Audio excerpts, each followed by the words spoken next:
Buona giornata, completiamo questa puntata di 7 in punto con una nuova occhiata allo speciale elezioni, dando spazio e dando il buongiorno soprattutto a Giovanni Endrizzi, Movimento 5 Stelle.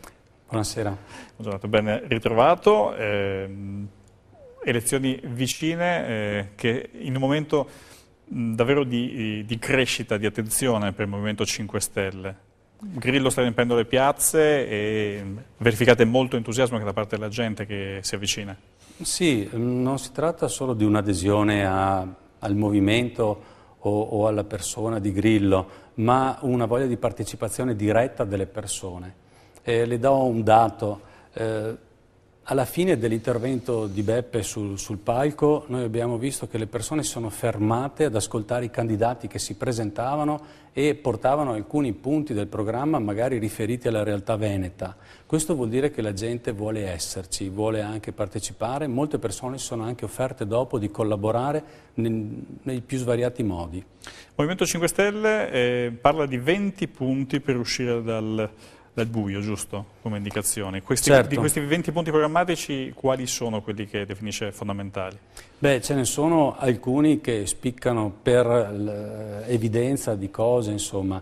Il primo punto è nel Veneto il sostegno alla piccola e media impresa, che non solo è il tessuto economico, ma è anche, come si può dire, il propulsore di un sistema.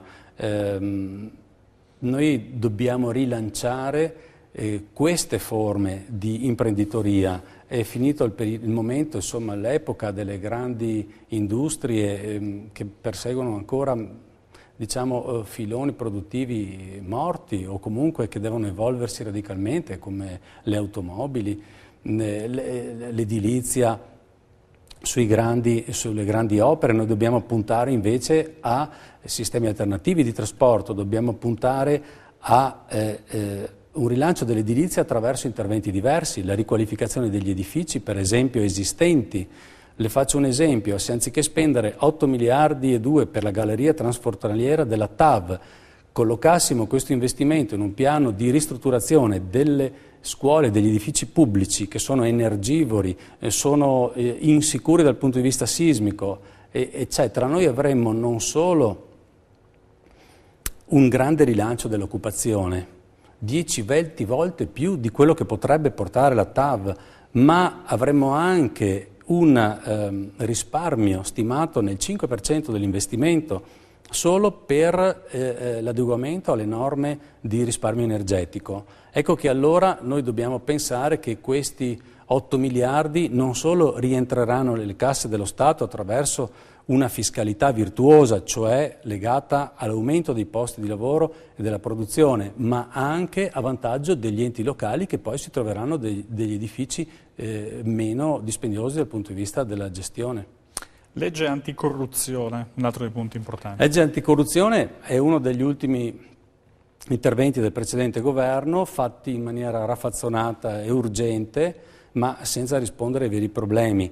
Da un lato si è cercato di rafforzare sul piano della corruzione, depotenziando però l'aspetto della concussione. Sono stati lasciati, a nostro avviso, dei margini inaccettabili, come per esempio la candidabilità per persone condannate, ancorché con pene inferiori ai 2 anni. Ci sono molti altri aspetti che vanno rivisti.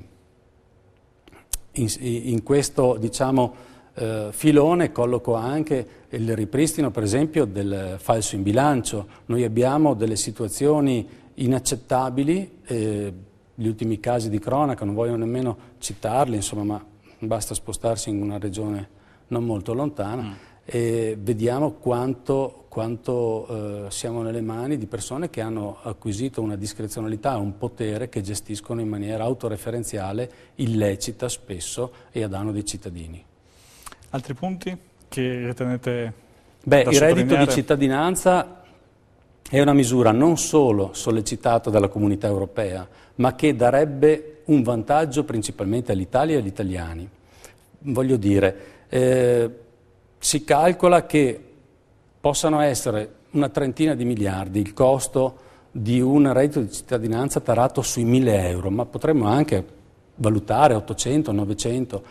Che cosa vogliono dire 900 euro per una famiglia? Vogliono dire recuperare dignità, recuperare benessere, fiducia nel futuro, allentamento delle tensioni sociali che stanno esplodendo, rischiano perlomeno di esplodere da un momento all'altro. E cosa vogliono dire per le casse dello Stato, d'altra parte? Noi abbiamo una sciagurata gestione Monti che ha predicato il rigore, anzi minacciando, diffidando i futuri governi da lasciare questo solco. Bene, il Fondo Monetario Internazionale ha sconfessato questa politica dicendo che non solo determina una depressione sull'economia, ma determina anche una depressione fiscale, cioè in un sistema in crisi togliere €1 oggi di tasse, o meglio, in tasse agli italiani, significa non solo ridurre, deprimere l'economia, ma anche togliere le future tasse per una misura pari a €1, forse mezzo. Quindi, alla fine, riassumendo con una metafora, è come dire che il governo precedente ha bruciato i mobili per scaldare la casa. Va detto anche un'altra cosa, Monti si vanta di avere salvato l'Italia, bene, solo una parte delle misure introdotte dal suo governo sono diventate effettive. I risultati di questa sciagurata scelta li vedremo purtroppo maturare nei prossimi anni. Vedremo invece un'occhiata possibile allo scenario immediato, quindi a come sta andando questa campagna elettorale e come potrà essere lo scenario di domani.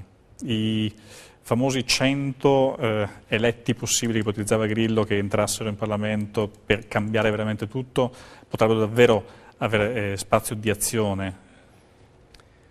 Guardi, l'orizzonte purtroppo, per fortuna a seconda degli angoli, è limitato. Noi crediamo che il Parlamento che uscirà da queste elezioni, con una legge elettorale folle, non avrà margini di durata e per questo temiamo che sarà ben difficile riuscire a modificare, a meno che non ci siano delle sorprese, come qualcuno sta ventilando, ben oltre i sondaggi, che ci potrebbero dare veramente la forza di modificare da subito.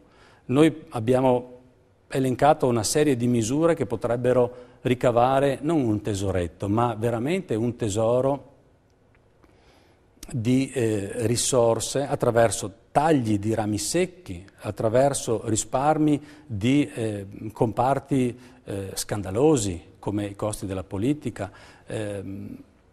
come le grandi opere inutili, eccetera, l'acquisto degli F-35 e via dicendo, per cui potremmo veramente ricavare tra i 100 e i 200 miliardi di euro senza esagerare, da immettere in un ciclo virtuoso di rilancio dell'economia e del Paese. Noi siamo ottimisti che questo possa accadere. Se così non fosse, faremo in modo di stanare in questi mesi che potrà durare la legislatura, di stanare le bugie che oggi sentiamo raccontare. Tra queste c'è anche l'influenza che Grillo ha verso chi porta avanti il 5 Stelle?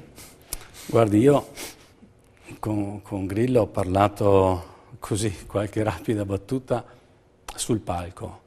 Non ci sentiamo, abbiamo una ampia libertà di scelta, di comunicazione ed è proprio una bufala. D'altra parte non vale nemmeno più tanto la pena di smentirla, è una cantilena che ci sentiamo ripetere e che tutto sommato oggi è controproducente per chi la porta avanti, perché insomma alla fine è anche smascherata facilmente dall'opinione pubblica. In 30 secondi che mancano, potrei dirle il messaggio agli italiani, in realtà è appunto un qualcosa che manca da quello che abbiamo detto. Ma noi abbiamo bisogno di un cambio di sistema. Io invito tutte le persone a leggere il nostro programma e vedere come questo ci garantisce un cambiamento radicale, quasi una rivoluzione copernicana. Dobbiamo spacchettare l'intreccio di interessi tra economia, finanza, informazione, politica. Dobbiamo tenere ognuno al suo posto e garantire quindi un paese normale. Questo è possibile. Ogni riga del nostro programma racchiude in sé grandi cambiamenti per il paese e io credo che gli italiani ce lo riconosceranno. Ringrazio Giovanni Endrizzi, Movimento 5 Stelle, buona Grazie giornata a a voi. lei e buona giornata anche a voi e buon proseguimento della giornata con i programmi di Telepadova 7 Gold. Grazie e arrivederci.